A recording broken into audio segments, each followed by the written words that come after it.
You see there, that's Alma, and on the left is Ollie, Mr. Neff's aunt and uncle. They started this company almost 50 years ago. Whoa, look at that. Yeah. And we think that other fellow is Frank Corker, one of the early repairmen. Well, they must have relied on him a lot. That's a thermofax. It needed a specially coated paper to get an image off one of those babies. Huh? You know your stuff? I worked in a mailroom, so I talked to a lot of repairmen. A lot. They love talking shop. Yes. They are a lonely bunch, for sure. On the map. That's a war horse. I mean, did you ever see the guts of this beast? It takes 15 seconds to get a printout. I worked with one back in Chicago. That machine was almost too good. Counterfeiters used it to make phony $5 bills. What? Yeah. That's not right. You got a lot of hardware over here. Yes. Mr. Neff loves sponsoring the kids. Bowling, that's fun.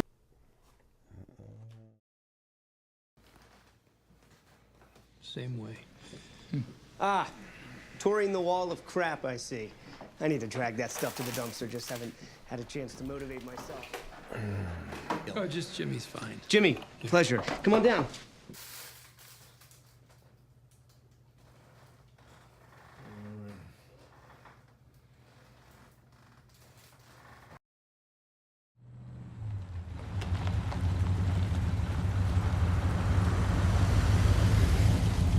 We're taking 6 tonight.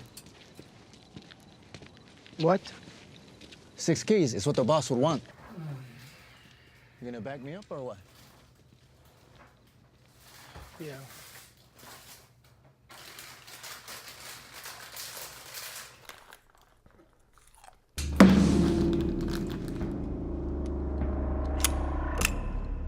Yeah, that's what I thought. That's how you do it. We had them pissing their pants.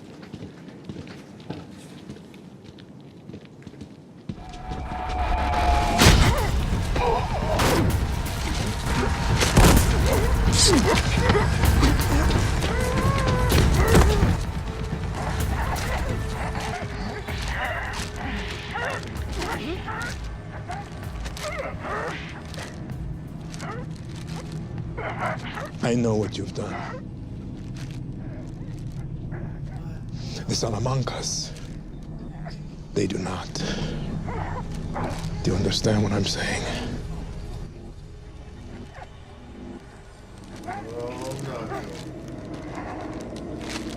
At least we know why that guy never showed up in Breaking Bad. From now on, you are mine.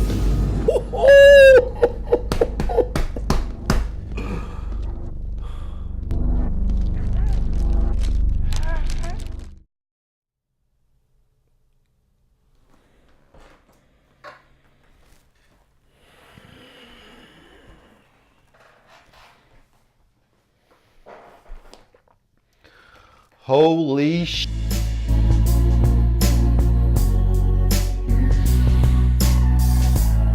Well, welcome to the Binge List. If you're just joining us, man oh man, is Gus back? Yes, yes. Oh my God. Where do we start with this episode? I mean,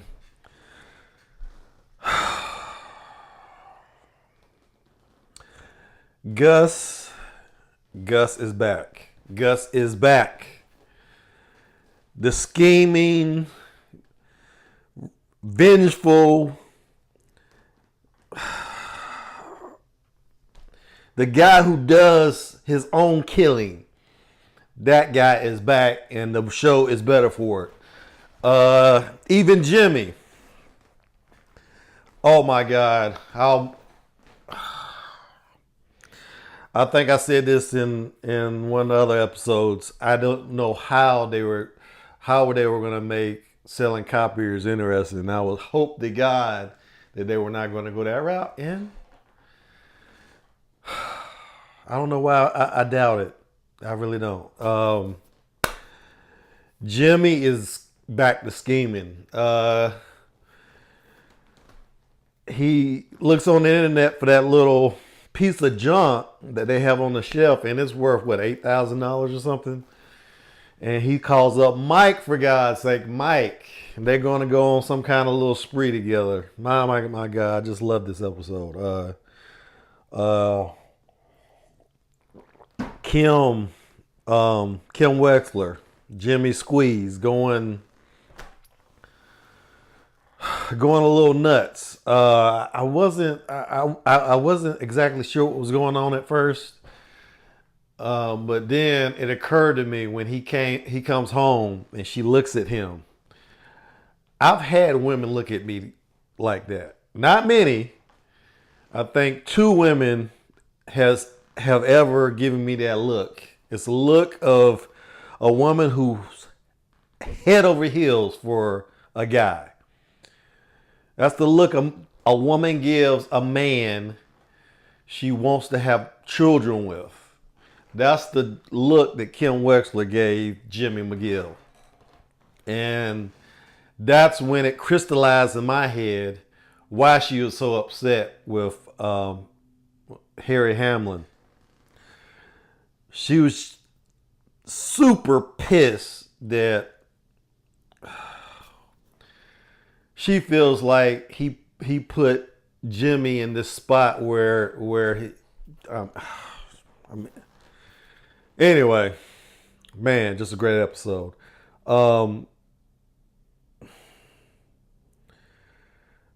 Lydia came back. I love the way that scene where she meets Mike. Scene is framed in shadow. She's kind of ignoring him when he comes in. She doesn't understand him yet. And she doesn't know what to do with him. And, you know, Mike is not going to stop. Everybody's back to their old tricks. Their own schemes. That's what makes these characters in this show tick. That's what made them tick in Breaking Bad. They are people who do things. They're people who scheme. They're always on the take. They're always looking for the next score. And when they're not looking for the next score, they're thinking about looking for the next score. So that's who Mike is. That's who Jimmy is. That's even who Gus is, really. But to a higher extent, he's scheming for his business. And then you got people like Nacho and Kim stuck in the middle, wanting to get out. Kim can't get out because she's in love with one of the schemers. Nacho can't get out because once you go into the mob, you're there for life. You only come out in the body bag. So I see, like I said in the last episode, I see bad things for Nacho. But man, I love this episode and I can't wait. Oh my God. If this is one thing you want to binge, just stop now, wait for the season to end and just binge all the way through, because I don't see how you wait week to week. I mean, I'm doing it because it's my job. But man, I would just love to have all these episodes where I wish they did it the Netflix way.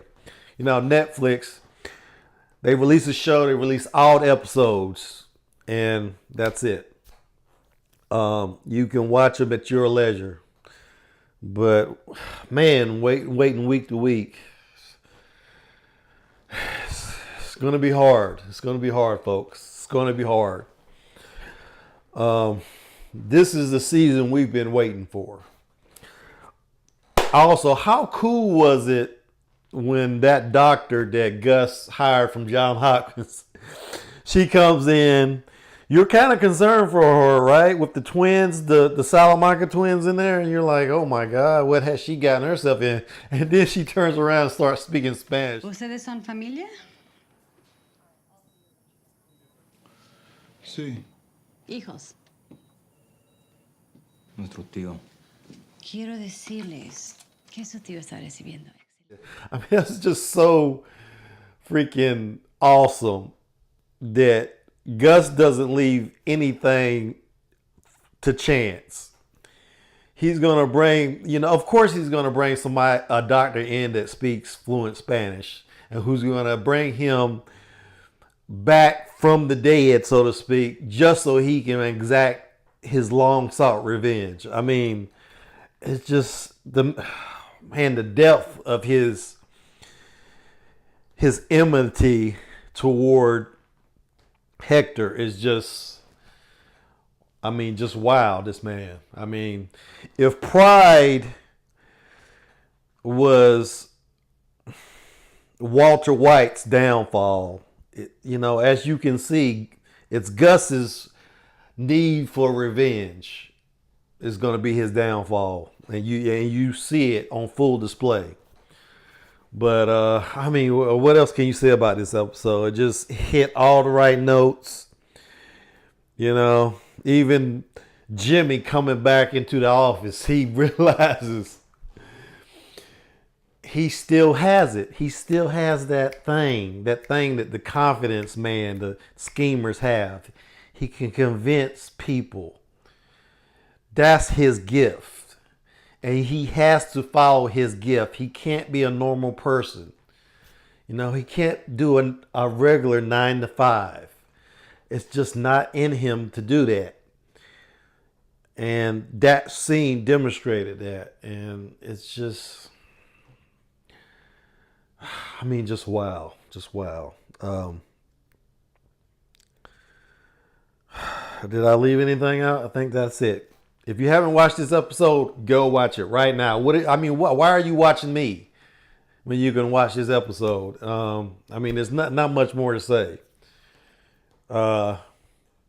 Better Call Saul is solidly in the Breaking Bad universe, and it's all the better for it. So, man,